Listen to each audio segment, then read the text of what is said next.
Good morning. It's December 13th, I think, today. And got down to minus, I do believe, 20 last night. So we're going to fire up the 720 today. It isn't running, but we have this Wabasco right here.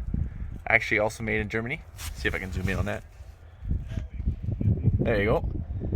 And so what that does is it uses the diesel fuel from inside the fuel tank and the battery, so I can turn it. I turn it on. I can turn it on. I think the maximum I can set it for is 2 hours, and it actually heats up the water in the engine. It circulates it, and it'll get it up to like 140 degrees or so, and then it's just like your tractor's been running.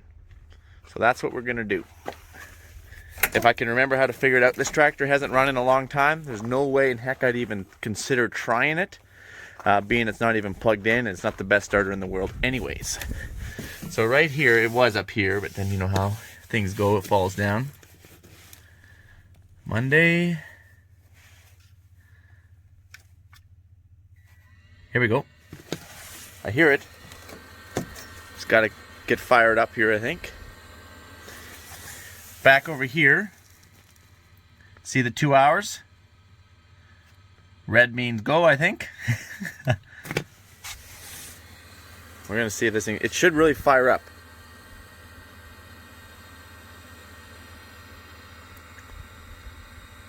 Well, Mike, I have questions. I figured you would. Can this thing actually drain your battery? Oh, wait, listen. It's pumping fuel. It's pumping fuel. It's trying to start itself. Can it drain your battery? No. I don't believe so. Not at least we haven't had that experience on our tractors yet. That's why there's only a 2 hour time limit to make sure that doesn't happen. Mike, how much fuel does it take? Can you not have enough fuel? It doesn't take very much fuel to run this little thing, so you don't have to worry about that. At least we haven't had that experience yet. Typically, you would just walk away now. Like, I just turned it on, walk away, come back in 2 hours. Well, Mike, can you come back in 1 hour and start it? Yeah, you probably could if it's not super cold. You probably could. The colder it is outside, the longer you're going to want to leave it, right? Okay, now it's running. There should be exhaust coming out back here somewhere. No, not yet. It's getting louder.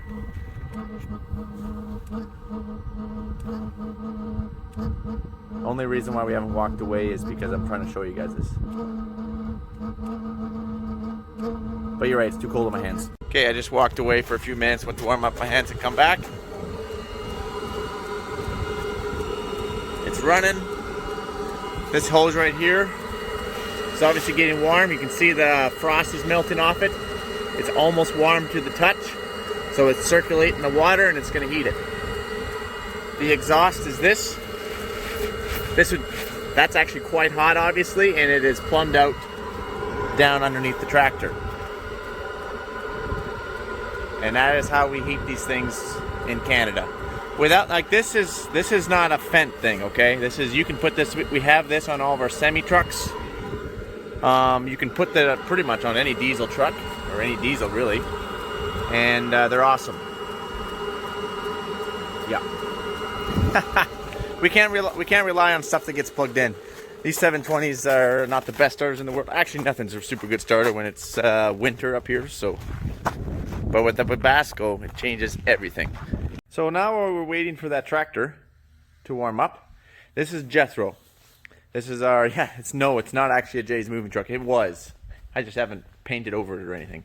We put this platform on the back. I'll show you inside here for one sec. Got a little fiberglass bulge here, nothing a few screws couldn't fix. And we use this to carry edge bags around and canola bags around, because we always have to take that out to the drills.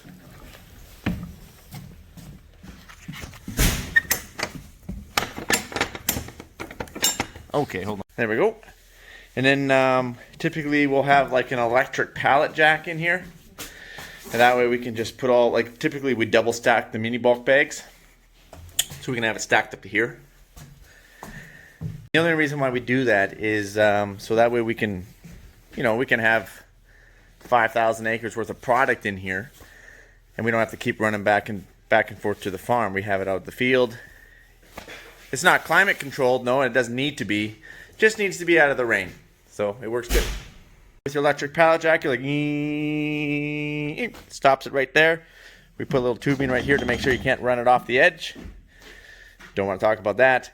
And then we have, I think I showed you on those Borgo drills, we have like those little mini bulk, what are they called? Cranes, whatever the heck they're. I'm at a loss for words right now. And you just grab it, pick it up, and then it will take it over to, and you can dump it into your air cart. So anyway, why it's in here, just needs a little bit of a service. So that's what we're going to do. I'm actually trying to figure out, go to this side.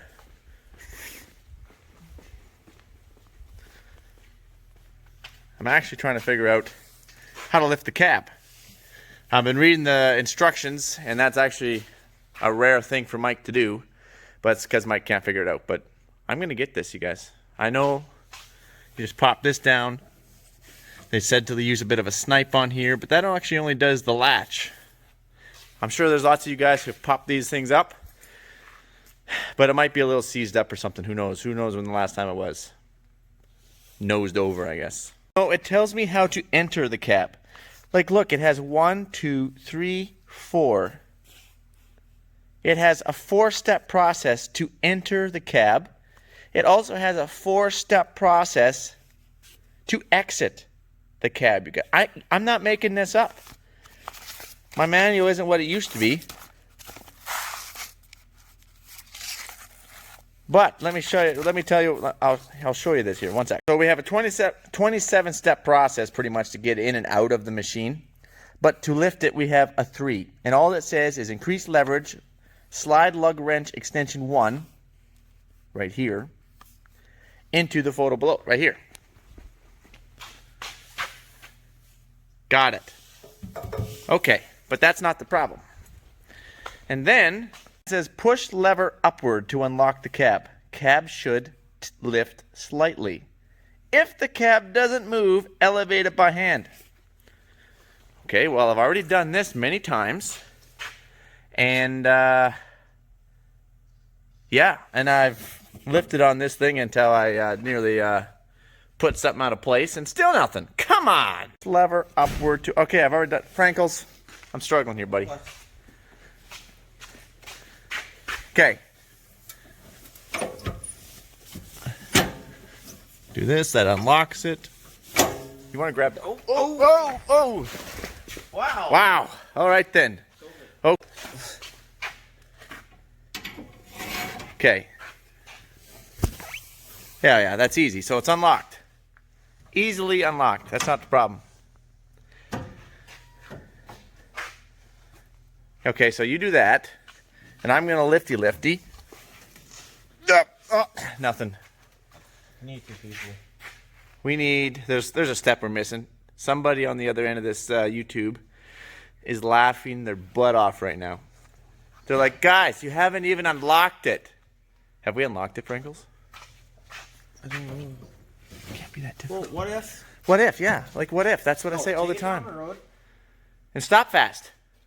Okay, fast. Yeah, okay, so that's a great idea. We'll tape this to this. Yeah.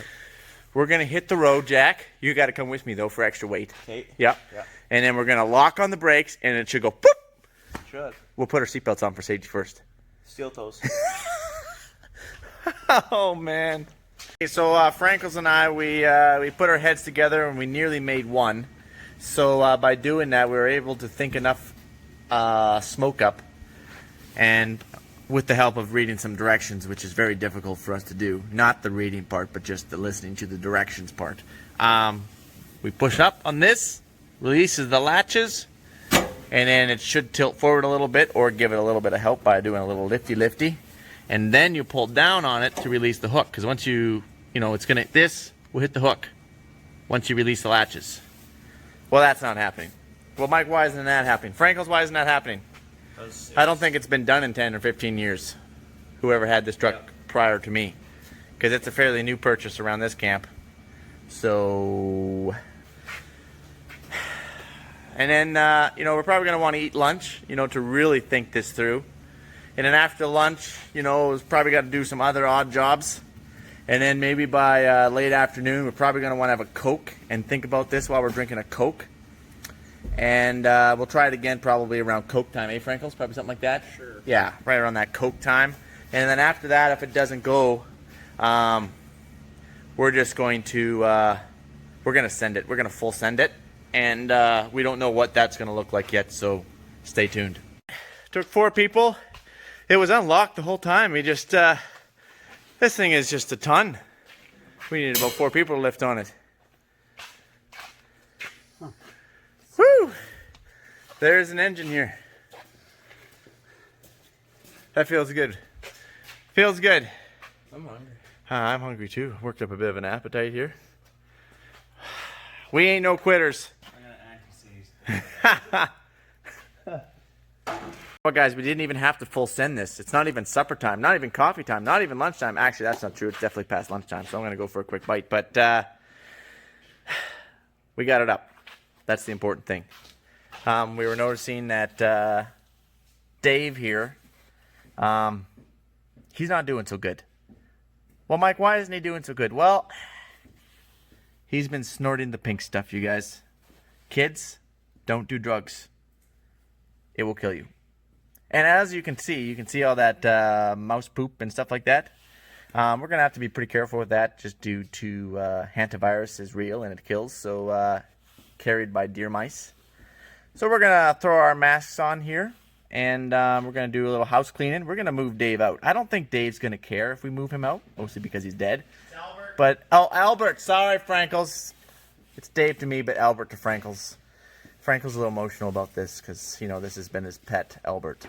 That's not true. It's not been his pet. But anyway, we're going to move this thing out. Do some house cleaning. And I'm going to go for lunch. Woohoo! But before I do, we're going to check and see how much time we have left on this Wabasco.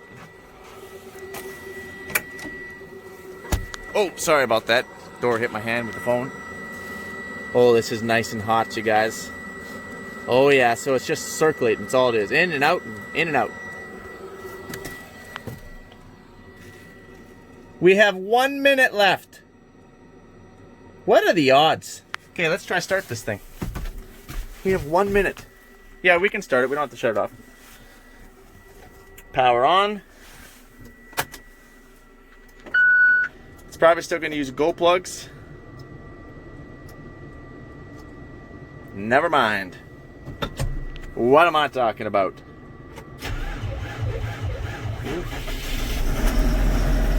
Fired right up. Didn't like the first 2 cranks. Fired right up. And it just shut off, you guys. So did my tractor, but it's because the hydraulics are trying to kick in.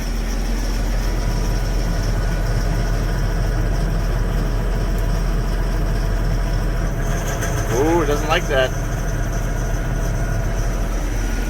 Now, what I'm going to do is I'm going to let this thing warm up some more. And look, guys, I don't know what I'm talking about. I was going to show you, look how hot my engine is. And we got 1 green bar there. So I'm going to let this thing warm up while I go for lunch. I'm back. Lee says that we have a serious mouse problem going on here. So let's take a peek, see? You're getting into the thing? No, you know that I hate mice. Right there. See that? There's a nest, there's a little home down there. Apparently, it's a home the whole dash width. Right, Lee? Yeah, it's a mouse mansion. Mouse mansion. And this is where I think they're getting in. Right. Can you see that? Hold on. I'm going to try to zoom in here. 1 sec. Where that wire and cord goes up, you can actually see some mouse stuff on it. That's where they're going in. So we're going to try and fix that problem too. Tractor's good and warmed up. We got a few things to do.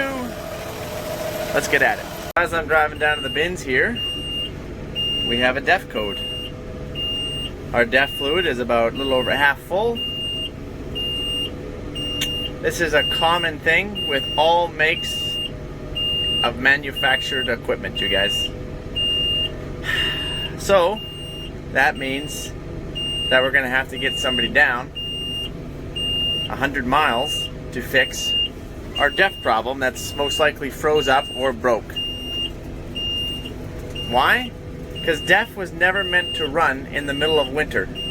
And you know what? We live in Canada. We have to run in the middle of winter. There's farmers and ranchers out there that have to feed their cows every single morning. Like when you wake up and eat your Cheerios, those cows have to eat.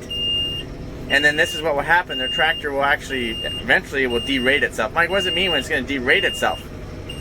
Well, it means that it's just going to put itself in limp mode. And you're not going to be able to do anything with it. It's probably going to give you a maximum RPM of 1,000 RPM.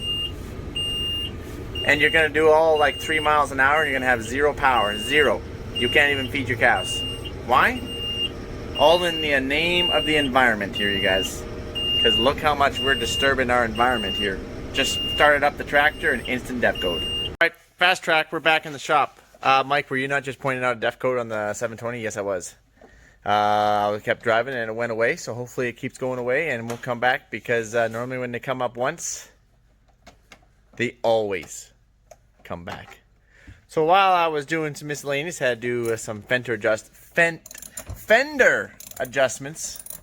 I wanted to check up and see how Lee was doing. Lee, how you doing? I'm getting there. He's like literally stripping this truck apart.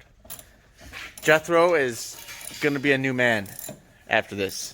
Both the Franks are working on hoses and bander blades. We're replacing the mid-row banders, putting new blades on, and putting new hose on. Ever tried to work with hose when it's minus 15 or minus 20? Is it going as good as you could only imagine cold hose would? Yeah, that's exactly what I thought. It's exactly what I thought. When Mike helps put hoses on, never put your fingers, or at least be careful where you put your fingers. Oh man, I'm putting stuff together. You know, I only got one job, one task. You know how slippery this is? Oh. You know, I'm helping up here, but these hoses are a little fragile because they're so cold. Not because they're necessarily wore out, though we are changing them. See? Oh. Actually, how am I going to get that out there? I just broke that. No, you can do that. Why would I do that? Hold on. I think I can still get it out. Oh yeah, it's coming. There it is. So when you're changing hoses, you do one at a time. Why? Because they're all different lengths and they all go into different areas. You never just pull them all off or you'd have no idea how they were ran.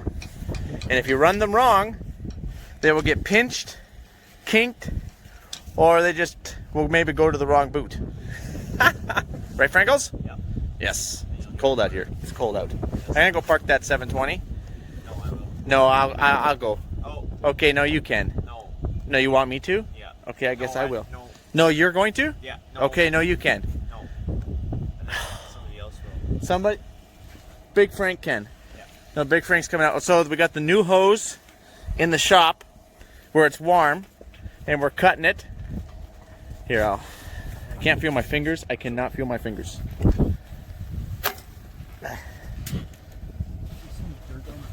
So,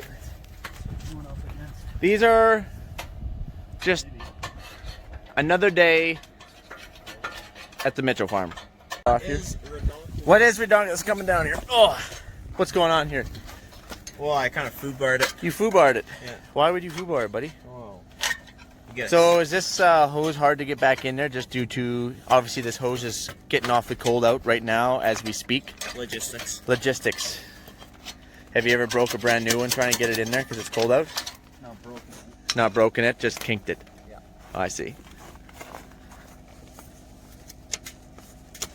Here you go. Working with our bare hands out here. That's awesome. Oh, I'll climb back up. Oh man, that's actually slipperier than All I'm saying is, those, Oh, I just broke this one by accident. no way. There we go. That's just an old one, you guys. Don't panic. We recycle those. Sarcan. Sorry, we recycle. Oh, that's the wrong way. I got one job. There we go. Frank to the rescue. Done. Okay, next one over. I'll take that impact. Oh yeah. You gotta do the bottom. Brush the snow off. Brr. There it is. How do you feel?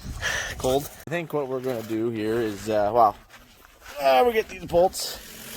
You gotta, these discs are sunken. So that way, hold on. Well, they go like that. They're sunken in there. Grab a nut. And then you gotta rotate this. There's only really a good spot or two to get this on.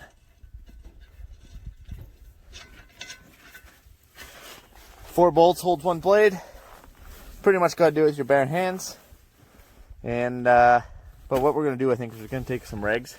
We're gonna wipe off all these grease nipples, so that way it doesn't wipe off on us on every single bander that we gotta do. All right, so we're putting banders on. I think I already told you that. And I'm putting the banders on.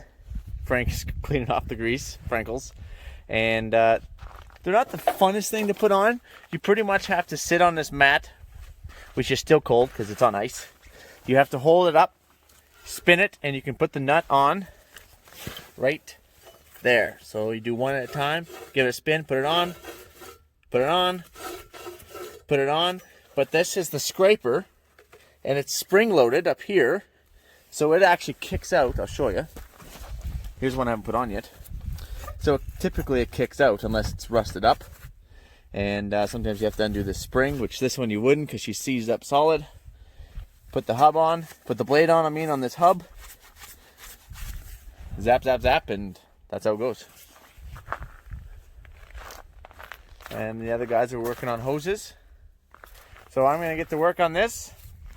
This blue line, great question. This blue line used to be the liquid fertilizer. And that fed the liquid fertilizer. Those are the manifolds for it. And we kissed that goodbye. Stripped it off the drill. This one is Terry's drill. And we're going to get cracking. It is a little chilly out here. And oh, this is actually December 14th. Monday, December 14th, not the 13th. So correction there. Okay. Adios, amigos.